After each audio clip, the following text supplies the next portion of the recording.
तो ये कहानी शुरू होती है अवतार 1 मूवी के जंग के बाद से, जहां पर जेक सुली ने पेंडोरा के सभी एलियन यानी कि नावी लोगों के साथ मिलकर इंसानों को युद्ध में हरा दिया और उन्हें पेंडोरा को छोड़कर चले जाने पर मजबूर कर दिया। लेकिन उन्होंने कुछ अच्छे इंसानों को, जो कि नावी लोगों की तरफ थे, उन्हें अपने साथ ही पेंडोरा में रहने दिया। अब धीरे धीरे समय बीतता गया और जेक और नेट्री के 3 बच्चे हो गए। उन्होंने पहले बेटे का नाम नटेयम, दूसरे बेटे का नाम लोआक और तीसरी बेटी का नाम टू रखा। इसके साथ ही जेक को अपनी दोस्त डॉक्टर ग्रेस, जो कि मर चुकी थी, उसके अवतार से पैदा हुई एक बच्ची भी मिली, जिसे उसने अपनी बेटी के रूप में स्वीकार किया और उसका नाम किरी रखा। इसके अलावा उसने एक और छोटे इंसानी बच्चे को भी गोद लिया, जो छोटा होने की वजह से स्लीपिंग चैम्बर में नहीं आ पाया था, जिससे वो उसी प्लेनेट में रह गया था। दरअसल वो उस कर्नल का बेटा था जिसे नेट्री ने मार डाला था। उन्होंने उसका नाम स्पाइडर रखा और तब से वो इंसानी बच्चा जेक के बच्चों के साथ ही रहकर बड़ा होने लगा और उन्हें ही अपना परिवार मानने लगा। लेकिन नेट्री फिर भी उसे अपने परिवार का हिस्सा नहीं मानती थी। वो उसे बाकी बुरे इंसानों की तरह ही समझती थी। पेंडोरा के सभी लोग भगवान एवा को अपनी देवी मानते थे और एवा के प्रति अपने जीवन को समर्पित करके खुशी खुशी अपना जीवन जीने लगे थे। बाकी लोगों की तरह जेक ने भी खुद ही अपने बच्चों को तीर चलाना, शिकार करना और दुश्मनों से मुकाबला करना सिखाया और वे लोग अब खुशी खुशी अपना जीवन बिता रहे थे। लेकिन कुछ सालों बाद जब एक रात को जेक देखता है कि आसमान में एक बहुत बड़ा तारा चमक रहा है,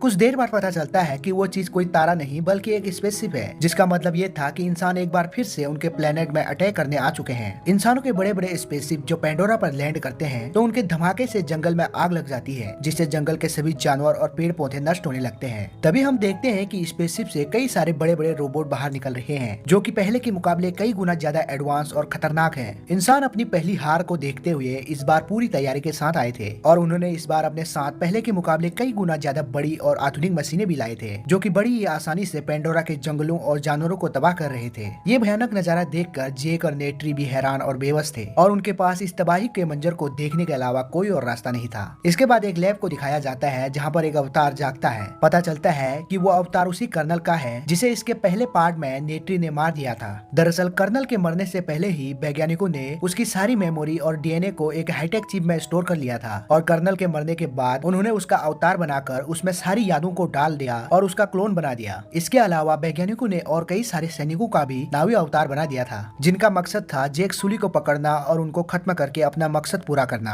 अब सीन शिफ्ट होता है और हमें दूसरी तरफ जेक और उसके साथियों को दिखाया जाता है, जिन्होंने इंसानों के हथियार से भरे ट्रेन पर हमला कर दिया है और वो सभी ट्रेन से हथियार को लूट रहे हैं। इसी दौरान हम जेक के दोनों बेटों को देखते हैं, जो कि अब काफी बड़े हो चुके हैं। उन्हें दुश्मनों पर नजर रखने का काम दिया गया था, लेकिन वो लोग भी अपना काम छोड़कर हथियार लूटने के लिए नीचे आ जाते हैं। लेकिन तभी हवाई जहाज के एक हमले से जेक का बड़ा बेटा घायल हो जाता है, लेकिन लकीली उसे कोई चोट नहीं आई। जेक उसे उठाकर अपने घर ले आता है, जहाँ पर हम देखते हैं कि सभी नावी लोग गुफाओं के बीच छुप कर रह रहे होते हैं, क्योंकि इंसानों ने उनका घर उजाड़ दिया था। इसके बाद देखते हैं कि कर्नल और उसके साथी पेंडोरा के एक बेस पर पहुंचते हैं और वहां की जनरल उन्हें बताती है कि अब पृथ्वी पर जिंदा रहने के साधन खत्म हो रहे हैं, इसलिए उन्हें अब पेंडोरा को इंसानों के रहने लायक बनाना होगा। लेकिन जेक उनके कार्य में बाधा डाल रहा था, इसलिए वो कहती है कि जेक को खत्म करना बहुत ही जरूरी है। जनरल बताती है कि वे लोग पहाड़ों के बीच कहीं पर छुपे हुए हैं। हमने जितने भी लोगों को उन्हें ढूंढने के लिए भेजा, उनमें से कोई भी जिंदा वापस नहीं लौटा। इसके बाद कर्नल जंगल में उन्हें ढूंढने के लिए चले जाता है। उसी जंगल में जेक के बच्चे भी घूमने के लिए आए होते हैं और जब वो दूर से कर्नल को देखते हैं तो तुरंत ही जेक को खबर कर देते हैं।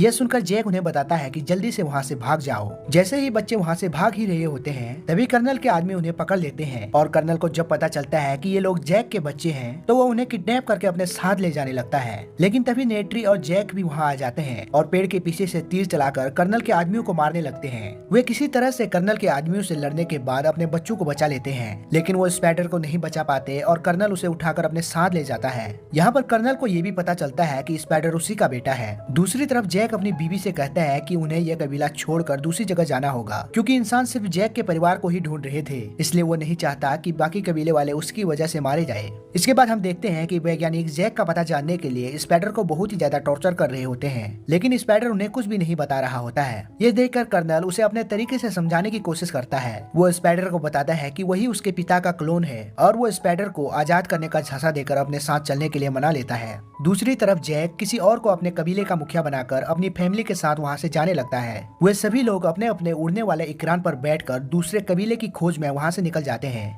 कई सारे समुद्र और आइलैंड को पार करने के बाद उन्हें समुद्र के किनारे मटिकाना नाम का एक ऐसा कबीला मिलता है, जहाँ के लोग जमीन और पानी दोनों जगह में आसानी से रह सकते थे और उनके शरीर की बनावट भी जेक और उसके परिवार से काफी अलग थी। वहाँ के लोग जब जैक और उसके फैमिली के पतले हाथ और पतली पूंछ को देखते हैं तो वे लोग उनका मजाक उड़ाने लगते हैं। तभी उस कबीले का मुखिया पानी से निकलकर बाहर आता है। वो जैक के बारे में जानता था। जैक उससे कहता है कि वो अपने परिवार के साथ उसके साथ रहना चाहता है। इस पर मुखिया कहता है कि वो लोग वहाँ नहीं रह सकते क्योंकि वे लोग हमेशा पानी में रहते हैं, लेकिन जैक और उसका परिवार हमेशा जंगलों में रहता आ रहा है, इसलिए वो लोग यहाँ नहीं रह पाएंगे।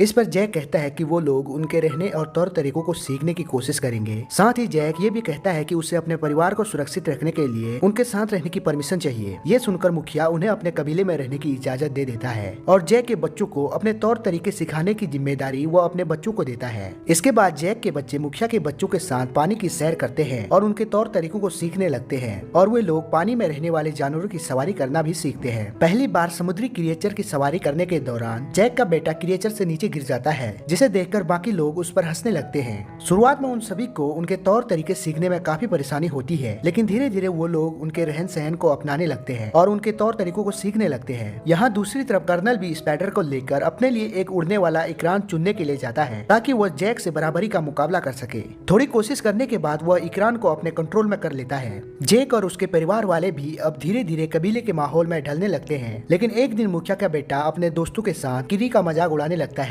और उसके साथ बदतमीजी करने लगता है। तभी वहाँ किरी के भाई आ जाते हैं और मुखिया के बेटे के साथ लड़ने लग जाते हैं। जब जैक को इसके बारे में पता चलता है तो वो अपने बच्चों को डांटने लगता है और कहता है कि उन्हें यहाँ के सभी लोगों के साथ दोस्ती बना के रखनी होगी, इसलिए वो अपने बेटे लोआक को मुखिया के बेटे से माफी मांगने के लिए कहता है। इसके बाद लोआक जब मुखिया के बेटे से माफी मांगने जाता है तो मुखिया का बेटा उसे माफ कर देता है और उसे अपने साथ मछली पकड़ने के लिए चलने को कहता है। लेकिन लोआक को ये पता नहीं था कि ये उसकी चाल है, इसलिए वो अकेला ही मुखिया के बेटे और उसके दोस्तों के साथ दूर समुद्र में चले जाता है। मुखिया के बेटा लोआक को मछली पकड़ने के लिए जाने को कहता है और खुद अपने दोस्तों के साथ उसे वहीं पर छोड़कर घर भाग जाता है। थोड़ी देर बाद लोआक को पता चलता है कि वो उस सुनसान समुद्र में अकेला ही रह गया है, लेकिन तभी शार्क की तरह दिखने वाली एक मछली उस पर हमला कर देती है और उसे खाने के लिए उसका पीछा करने लगती है। लोआक भी अपनी जान बचाने के लिए समुद्र के अंदर पत्थरों के बीच से भागने लगता है, लेकिन वो मछली लगातार उसका पीछा कर रही होती है। पानी में ज्यादा देर रहने से लोआक को अब घुटन होने लगती है और वो तेजी से सतह की ओर जाने लगता है, लेकिन फिर से वो मछली उसकी तरफ आने लगती है और जैसे ही वो उसे खाने ही वाली थी तभी एक व्हेल मछली की तरह दिखने वाली बड़ी सी मछली उस दूसरी मछली पर हमला करके उसे मार देती है। लेकिन तब तक लोआक की ऑक्सीजन भी खत्म हो चुकी थी और वो डूबने लगता है।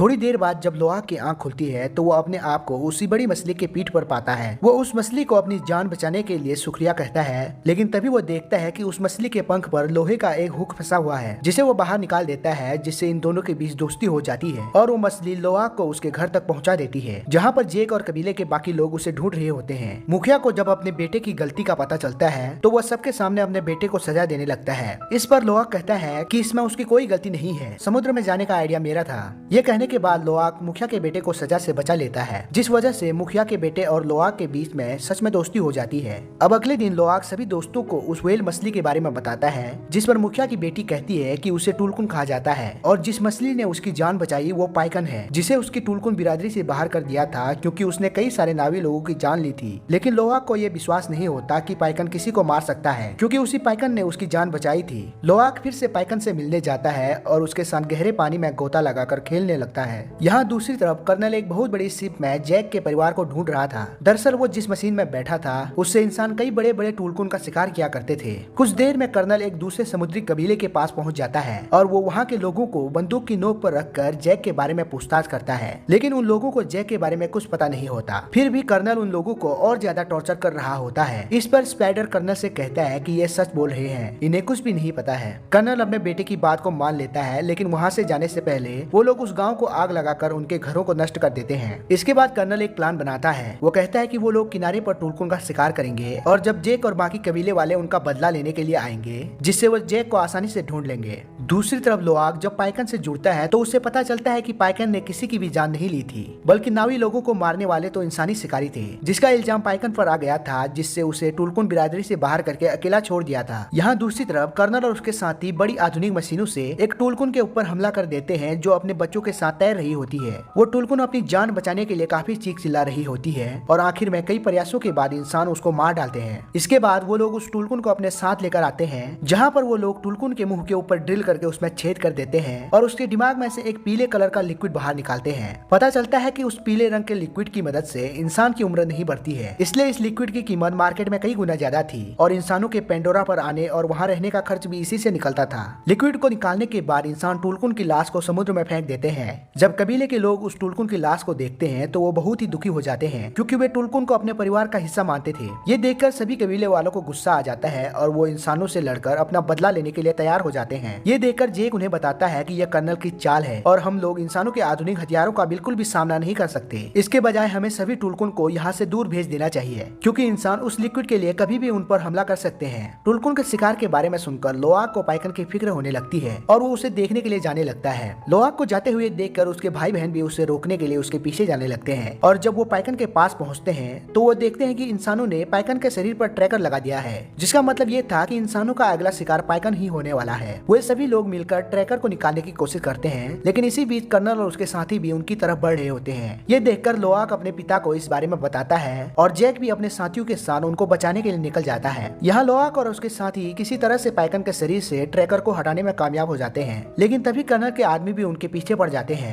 मुखिया की बेटी को जब एक रोबोट मारने ही वाला होता है, लेकिन तभी लोआक उसे बचा लेता है। लेकिन इसके बाद कर्नल उन्हें एक बड़े से जाल में फंसा लेता है और उठाकर अपने शिप पर ले जाता है। तब तक जैक और उसके साथी भी वहाँ पर आ चुके होते हैं और वो देखते हैं कि कर्नल ने उनके बच्चों को शिप से बांध के रखा है। कर्नल जैक से कहता है कि अगर वो अपने बच्चों को सही सलामत देखना चाहता है तो उसे अकेले ही उससे लड़ने आना होगा। जैक उसकी बात को मान लेता है और अकेले ही वहाँ जाने लगता है, लेकिन इसी दौरान पाइकन अचानक से पानी से बाहर आकर शिप पर चढ़ जाता है और कर्नल के लोगों को मारने लगता है। ये देखकर जैक और उसके साथी भी मिलकर कर्नल पर हमला करने लगते हैं। नाइट्री भी अपने उड़ने और तैरने वाले क्रिएचर पर बैठकर उन पर हमला करने लगती है और जैक भी किसी तरह से अपने बच्चों को बचाने लगता है, लेकिन तभी कर्नल किरी और जैक की छोटी बेटी को पकड़ लेता है। इन्हें बचाने के दौरान जैक के बड़े बेटे नटयम को गोली लग जाती है, जिससे उसकी मौत हो जाती है। जैक और नेट्री अपने बेटे की मौत से काफी दुखी हो जाते हैं और रोने लगते हैं। अब इससे उनको कर्नल पर बहुत गुस्सा आ जाता है और वो दोनों अपनी बेटियों को बचाने के लिए शिप में आ जाते हैं। वे लोग मिलकर शिप को ब्लास्ट कर देते हैं और गुस्से में इंसानों को बेरहमी से मारने लगते हैं, लेकिन तभी कर्नल किरी की गर्दन पर चाकू रखकर बाहर आता है। ये देखकर नेट्री भी कर्नल के बेटे स्पाइडर के गले पर चाकू रख देती है और उसे मारने की धमकी देती है, जिस वजह से कर्नल को मजबूरी में किरी को छोड़ना पड़ता है। इसके बाद जैक सभी को वहाँ से चले जाने को कहता है और खुद कर्नल के साथ लड़ाई करने लगता है। इन दोनों के बीच बहुत ही खतरनाक लड़ाई होती है। इस दौरान शिप की हालत भी बहुत खराब होने लगी थी और वो डूबने लगा था। शिप के पलट जाने के कारण सभी लोग वहीं पर फंस जाते हैं। पानी के अंदर जैक कर्नल की गर्दन को पकड़ लेता है और उसका गला दबाकर पानी में डुबा देता है और खुद पानी से बाहर निकल जाता है।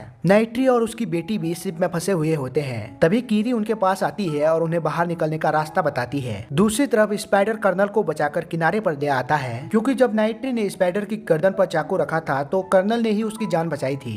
इसके बाद जब कर्नल स्पाइडर को भी अपने साथ चलने के लिए कहता है तो वो स्पाइडर उसे मना कर देता है और वापस जैक और उसके परिवार के साथ लौट जाता है। ये देखकर जैक भी बहुत खुश हो जाता है और इसके बाद जैक अपने बड़े बेटे की बॉडी को उनके भगवान एवा को समर्पित कर देता है और अंत में जैक अपने परिवार के साथ इस कबीले के साथ ही रहने लगता है। दोस्तों, और भी इसी तरह की मूवी का एक्सप्लेनेशन देखने के लिए हमारे चैनल को सब्सक्राइब करना ना भूलें। Thanks for watching. Take care. Bye bye.